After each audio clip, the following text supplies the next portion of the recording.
The next day, the engines woke up to a fairly cloudy morning. Gordon still hadn't returned from London, and the engines were getting worried. I do hope he's all right, said Thomas.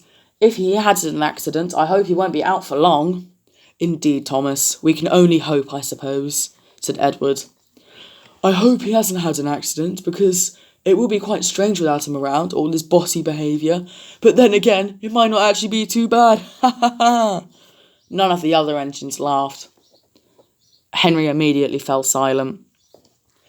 Well, I hope he's out for long, said James, because I will get to pull the express. Well, it's funny you mention that, actually, James, said Percy, because I heard the Fat Controller ordering a replacement engine. I didn't know who, but it sounds like a very important engine. Ah, fiddlesticks, said James. Oh well, maybe I'll get to pull the express another time. Well, I think I can see the replacement engine in the distance, said Thomas. He looks familiar, but I can't quite put my finger on it. Just then, an LNER A3 Pacific with the number 601013 packed into the sheds.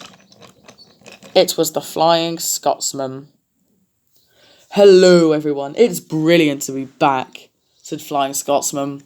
Scotsman, I can't believe it, said Thomas. It's brilliant to have you back here. Indeed, and it feels good to be back. I'm filling in for Gordon, as you may have guessed.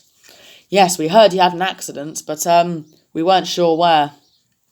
Well, it happened in London itself, actually. I had to take the return train home because he had a bit of an accident. Ah, that's not good, said Thomas. What happened? Well, he got turned around at St. Pancras fine, but his brake fluid was leaking out of his brakes. If you don't know what that is, it's basically the stuff that gets us to stop. Oh, I know what that is far too well. It leaked out of my brakes and I smashed into the back of the sheds a few years ago. Ah. Well, anyway, it leaked out and he couldn't stop and he fell off the turntable. Yikes, said Thomas. How's he doing? Not too badly, but not too great either. He's in fairly bad shape, so he'll be out for a couple of months. Oh dear, said Thomas. That's really not good. So what are you doing here then? Said Emily. Well, I'm here to take the express for now. Oh, said James. Well, it's for the best, I'm afraid. Anyway, I must get to pull the express because it's due out in 15 minutes. Nice talking to you all again, and I'll see you later. Bye, Scotsman, all the engines said. Man, it's sure going to be interesting with Scotsman around. But I'm really worried about Gordon. I think we all are, Thomas. I think we all are.